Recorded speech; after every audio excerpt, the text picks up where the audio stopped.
One missile, two F-35s gone, $500 million erased in seconds, and it didn't even cost $1 million to build. At 3:47 a.m., March 19th, sirens tore through Nevatim Air Base. Crews ran, pilots scrambled. Everything looked routine until it wasn't. Because what hit Hangar 3 wasn't just a ballistic missile. It had a name. Arabic script, burned into metal fragments pulled from the crater, Nasrallah. The man Israel killed in 2024 just struck back in 2026. But here's where it gets strange. Why would Iran turn a missile into a message? And more importantly, why did it work? The weapon that shouldn't work, but does. Range 2,000 kilometers. Launch time under 10 minutes. Interception? Unreliable. On paper, Israel should stop this, and most of the time, it does. But the Nasrallah missile, a variant of Iran's Khaybar-Shaykhon, changes the equation in one critical way. It doesn't fall predictably. Standard logic says ballistic missiles are easy to track. Fixed arc, clean math. Intercept early, destroy clean. But the data reveals a paradox. This warhead separates mid-flight and starts adjusting its path on the way down. Small movements, subtle shifts, enough to break the math. And that's a problem, because Israel's arrow system relies on prediction. Once that prediction slips, interception rates collapse, from about 85% to nearly 60%. That should still be enough. It isn't, because you don't need most missiles to land. You just need one. And this is where most people misunderstand what happened. The attack was never about one missile. 20 drones. Slow. Cheap. Obvious. They showed up first. Iron Dome locked on instantly. Fired. Neutralized the threat. That should have been the attack. It wasn't. Because while radar screens filled with drones moving at 180 kilometers per hour, something else was already in the air. 4 ballistic missiles, launched from western Iran. Flight time, 12 minutes. Too fast, too late. First missile, destroyed at 80-kilometer altitude. Second, taken out lower, clean hit. Everything working perfectly. Then things got worse. The third missile starts weaving. 2 interceptors miss. A third detonates nearby, damages it but doesn't kill it. It falls anyway. Unguided, unstable, still lethal. Impact, outside the base. Limited damage. Crisis contained, or so it seemed. Because the fourth missile? No interception. Officially, technical malfunction.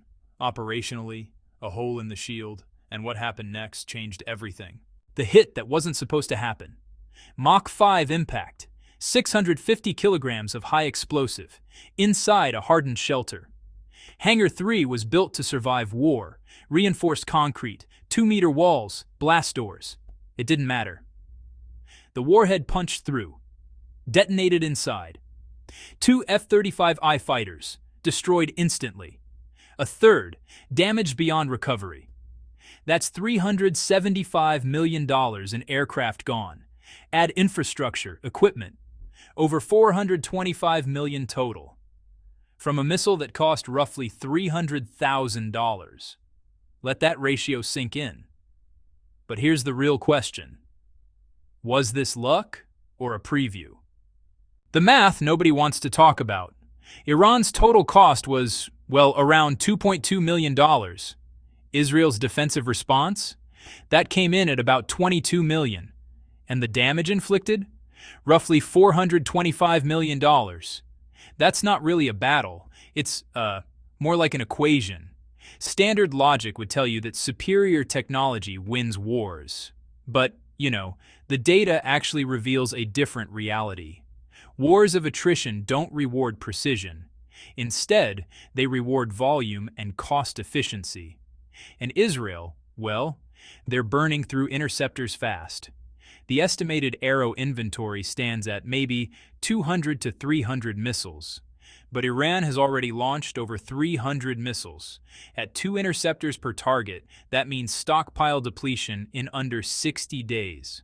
That should be manageable, right? But it's not. Because honestly, replacement takes months. Production just takes time. Iran? They've been stockpiling for 20 years. So now, the question shifts. What happens when the interceptors run out before the missiles do? At first glance, this looks like a tactical strike. It's not. Layer 1. Military. Israel just lost 10% of its F-35 fleet at a single base. That directly reduces its ability to strike Iran. Layer 2. Economic. Millions spent to stop thousands. Billions lost in weeks. The imbalance compounds daily. Layer 3. Psychological. And this is where it gets uncomfortable. The name Nasrallah isn't decoration, it's strategy. Every missile carries a message. You killed the man. We weaponize the memory. Standard logic says eliminating leaders weakens your enemy, but the data reveals a paradox. In this case, it created a symbol that now travels at Mach 5. Inside Israel, the realization is sharp. The threat didn't end. It evolved. And outside Israel, that name becomes recruitment fuel, narrative, momentum. So now, we're not just tracking missiles, we're tracking ideas attached to them. Interception rates were once around 90%. Now they're closer to 70 or 80%. That sounds small. It's not, because at 90%, you're protected. At 70%, 1 in 3 missiles gets through. That's the difference between defense and damage control. And if it drops further to 60%, 2 out of 5 hit. At that point, air defense doesn't stop attacks. It just decides which targets survive. So now the real tension isn't can Israel defend itself? It's this: how long can it afford to try? Iran is scaling production, hundreds of missiles per year, new variants, longer range, better accuracy. Israel's options, all costly, all risky. Keep intercepting and drain reserves. Strike production and risk heavy losses. Escalate and cross lines no one wants to cross. And this is where most people misunderstand what's coming. This isn't about one strike or one base. It's about a system being tested in real time. A system where precision loses to quantity, where defense costs more than attack, where even success still leads to loss. One missile got through. That was enough. 3 were stopped. That didn't matter, because the 4th carried more than explosives. It carried a message, a strategy, a calculation. $2.2 million. For $425 million in damage. And a question no one can fully answer yet. If this ratio holds, who actually wins this war?